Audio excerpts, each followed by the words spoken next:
Coming up on Talk is Cheap, we're looking at the TR-3B. This is a secret spacecraft that we're not supposed to know about. Up next on Talk is Cheap.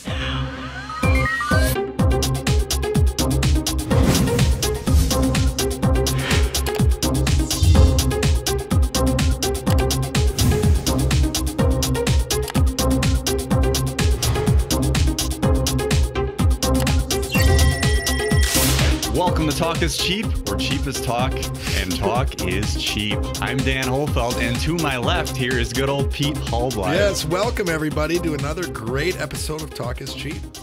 And to my right is Dusty Long. Here I am. Little bearded. I like it. I do. I think I look pretty good. You got me beat, because I'm not going to go that big.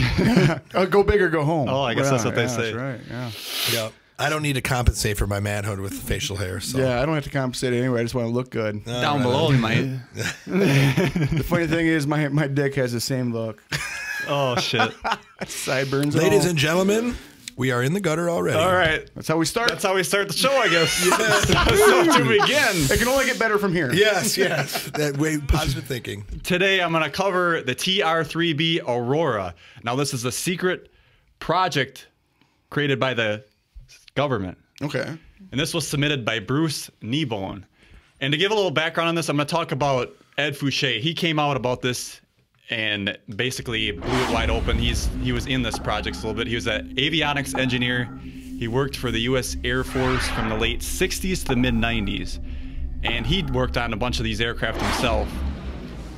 Is this the secret space program stuff or something else? This is like Area 51 shit we're talking about here. Reverse engineering, alien craft, stuff like that. Okay.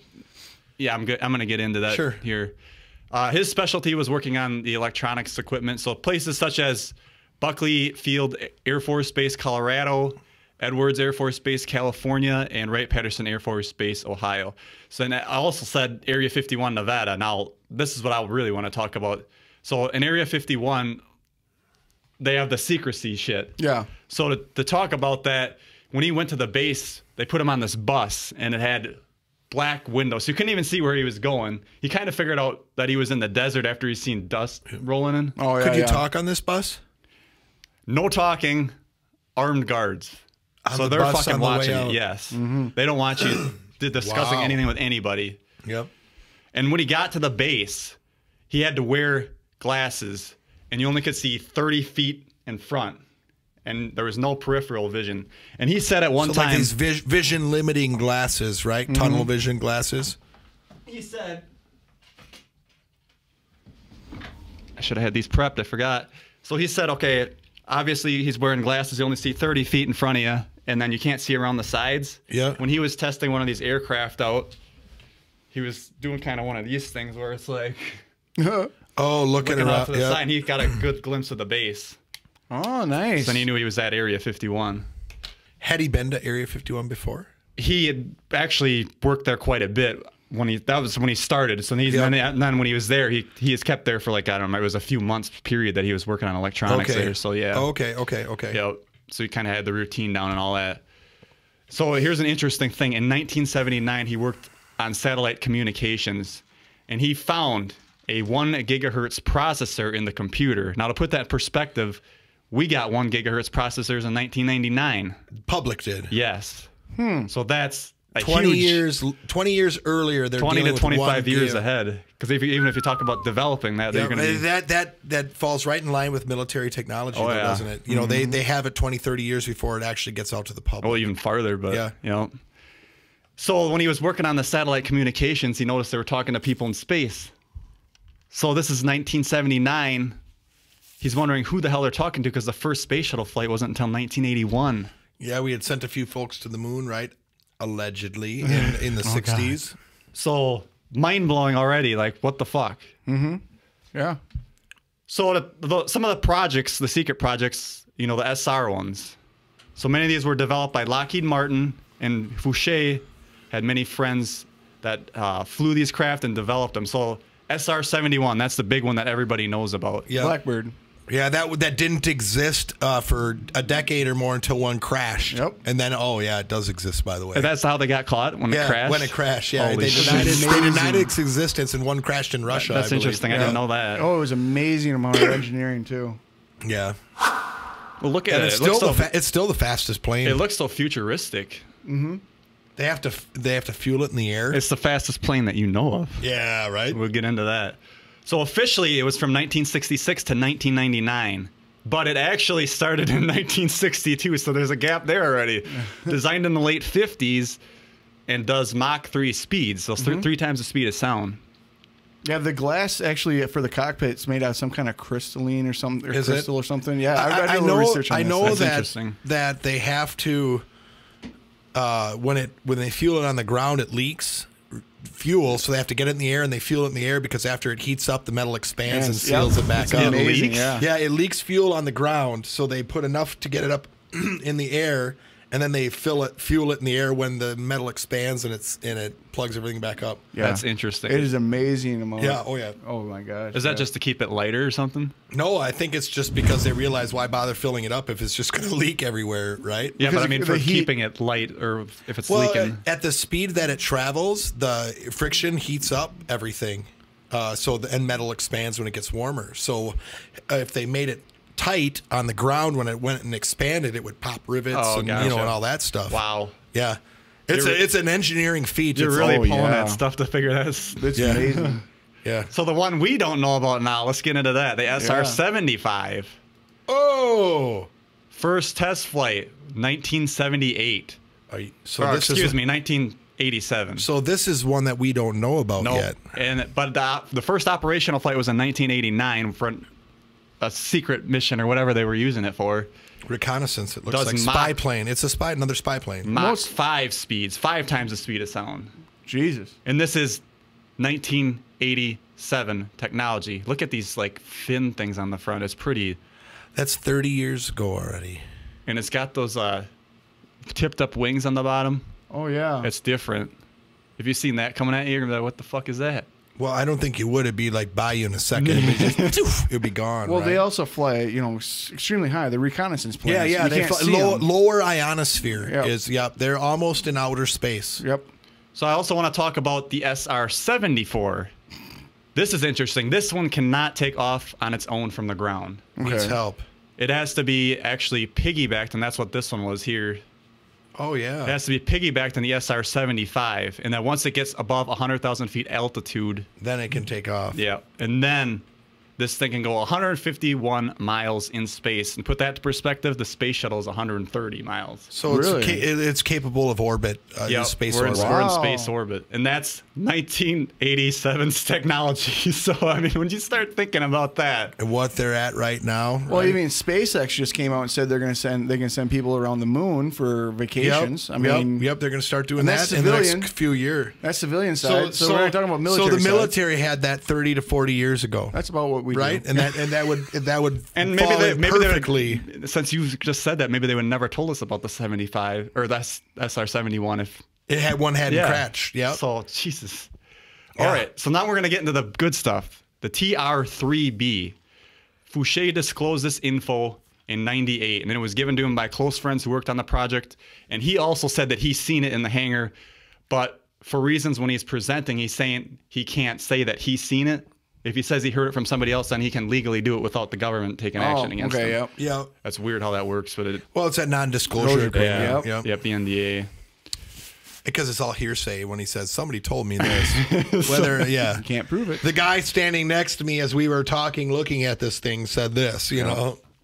So they've been flying the TR-3B since the early '90s. It does Mach 9 speeds. Horizontally and vertically. How does a human even... So it can go Mach 9 vertically? I mean, that fits into so many UFO descriptions, doesn't it? Right? Just like that. Mach 9 will kill if you see that coming, you're going to think it's a fucking alien. It can. I mean, you got to have some kind of way to protect the body. Yep. Well, that's where you're talking about maybe your magnetic field and ion propulsion shit, because it's maintaining a steady environment inside the sphere, but outside things are going crazy. I suppose that could be. Zero anti-gravity stuff, things like that. To put this into perspective, this one side, 600 feet across. So if you put that into perspective, 200 yards or 1.5 football fields. Yeah, if you go end zone to end zone, yeah. Jesus. And there's been many sightings of this craft all over. This is a pictures like this I've seen 100 times. These are the typical like eyewitnesses saying, drawing. I just came across a picture from the Apollo moon landing where they took a picture of the moonscape, and in the distance are 3 blue lights in a triangle, like off in the horizon. They're like saying, "What the heck is this?" Fits perfectly with what you're describing. No way. So, yeah, some people might mistake this for aliens. It's so easy because a lot of them they're seeing are these.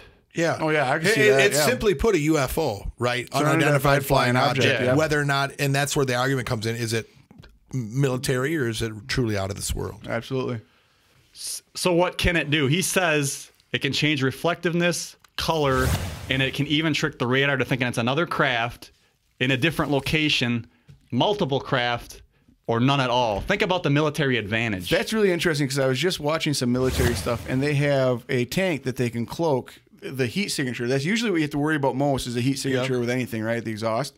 They have a tank that can change its heat signature so it looks like an SUV or hides it completely, damn near.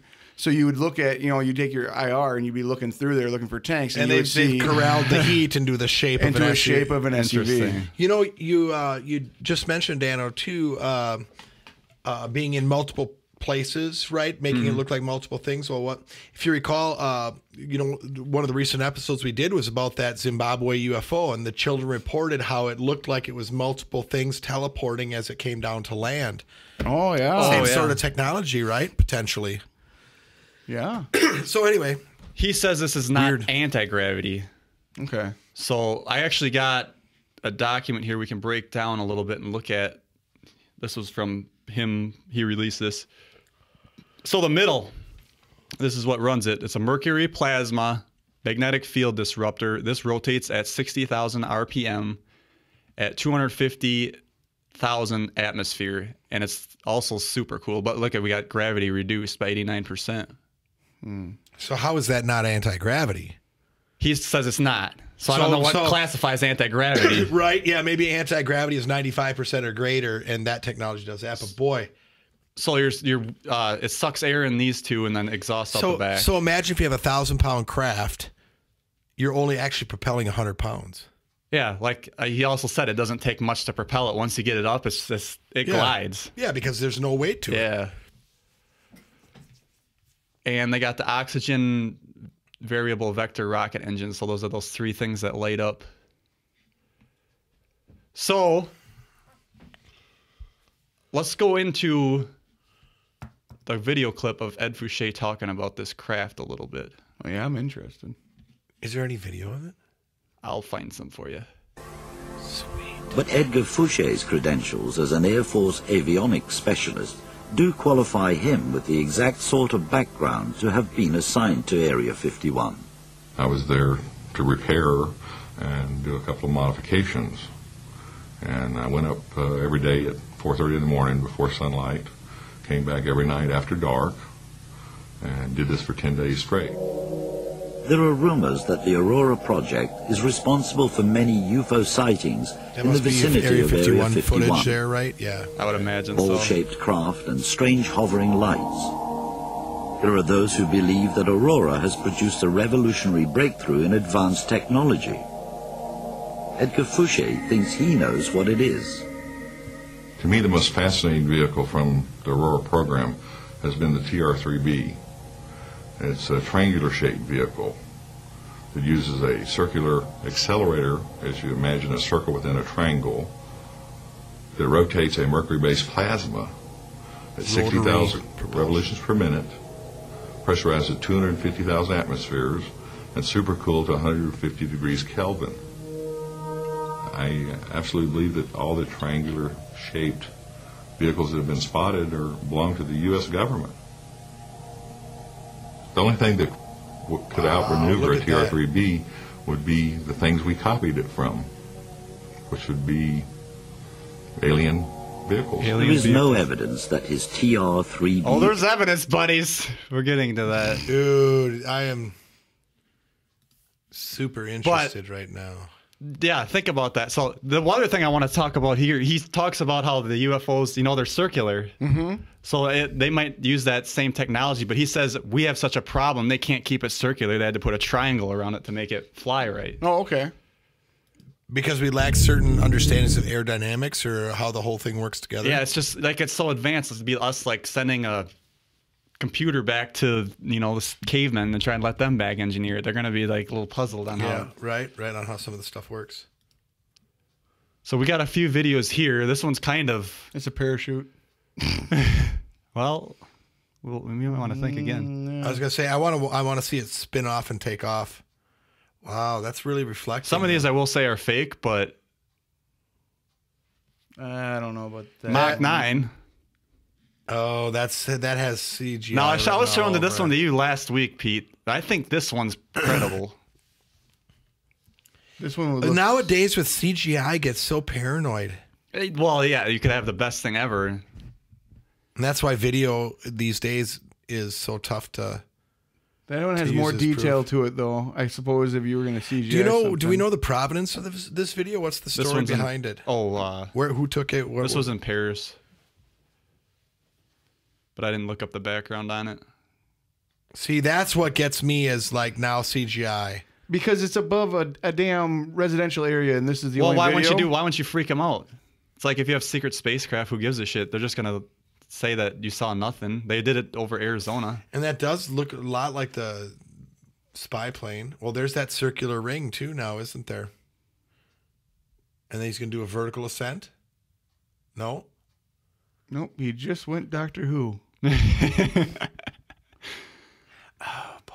See, they get too flashy when they CG shit. Just make it go. Well, yeah, like I said, I'll give you some of them look fake, but there's some good ones here. This is all right so far.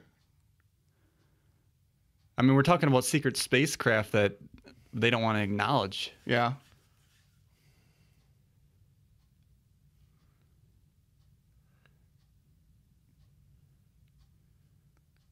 Well, that one I like. So what's the point of them going over the city slow? This one like looks that? fake just because of the rotation.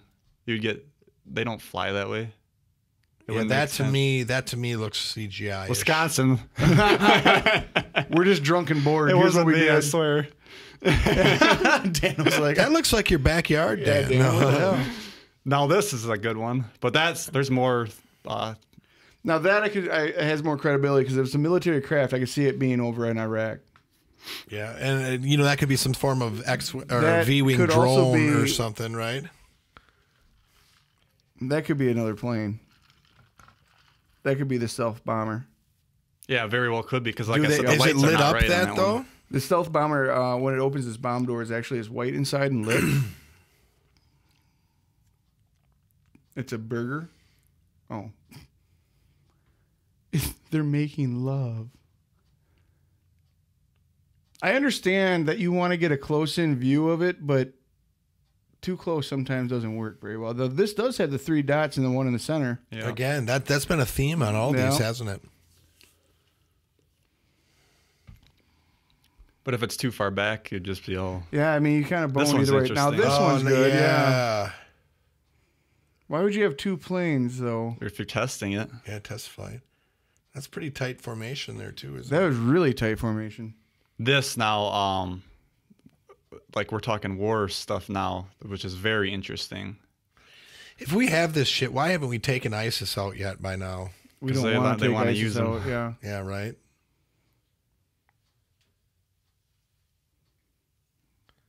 I mean, shit. Think of the war advantage you'd have. And that's 1990s technology. Imagine what they got now. And that could be considered And that looks saucer shaped from that angle, doesn't Yep, it? absolutely. So I want to go over, like I said, there's so many freaking different craft that, and you might be going through your mind, well, is there any other SRs? Because there's so many projects. It's like, yeah, of course there's. They've got the SR-100. They've got the SR or the HY-17. That looks like. Wait, go back. That looks like Cobra Commander's like seriously. Yeah, it does. You know what I'm saying? I was thinking of like that video game Star Fox a little bit too. Oh yeah. All right, no, I'm sorry. SR-21. Hey, that's from X-Men. SR-91. SR-21 was X-Men? No, they had a 71. This one's interesting. The SR-78, one wing up, one wing down. Fuck. And these might even be craft that they were just, thought up, had schematics. Yeah, right. Maybe they got never to production. never if went. I were to draw something like this, because I went to school in a aeronautics college. If I was to draw something like this, that down wing would show that the wings can retract down. Not that one's actually down and one's really? up. Yeah, that would be Yeah, right. Yeah, no, good point. Yep, you're absolutely right. Yep. To show the capabilities of it. Now, normally they fold up for, when they're like the Harrier and all the things that they fold up so you can put them on the aircraft carrier and then they come back down. Maybe that's for lower speed maneuverability or something, maybe. Or maybe it's for space. Where there's you don't need any type of... Yeah, because there's no friction. Exactly. Yeah. So then he also said there was a TR-3A, the TR-3C. So, I mean, there's just... If you're thinking like, oh, why is there T3B and not a 3A? Well, there was. Maybe something didn't happen and they or they instantly it upgraded it or something, right? And that wouldn't be very far-fetched. We all know that at Area 51, they had the saucer with a human inside of it. They were trying to make fly. We've all seen that footage, haven't we? Yeah, they have Nazi Germany was test flying saucers back in the 40s, man. So, I mean, it's not all... I mean, and that's what gives it, aliens credibility is that where they come up with the idea of trying to make a saucer fly. There has been huge advances in technology in the history of humans. Where did that come from? Was it really that eureka breakthrough, or did we get some help, right? Yeah, I believe Tesla, so. We've had Einstein. But that's what just pisses me off about this shit. It's like 1990s, they got all that. We're still fucking driving around automobiles and whatever. If we're destroying the planet, then it's got to be changed. It's by design, though. For control. Mm-hmm. Yeah. Yep. So is money system. So, Bruce, I want to thank you for that topic. Yeah, thank you. That's very interesting. Yeah, dude, Bruce, good that was call awesome. on that one, man. I've been talking to him through email. He's been messaging me quite a bit. So this one really stuck out to me, and I was like, I'm going to present this because I knew of the triangle-shaped craft, but I didn't know that it was actually named TR-3B, and there was actually a classification. Well, on classified. Yeah, right, yeah. That's really cool. Wow, awesome. So, thanks for joining us, folks. This is Talk is Cheap, where cheap is talk is cheap. Dan Hohlfeld, Pete Halbleib, Dusty Long. Catch you later. Rock on.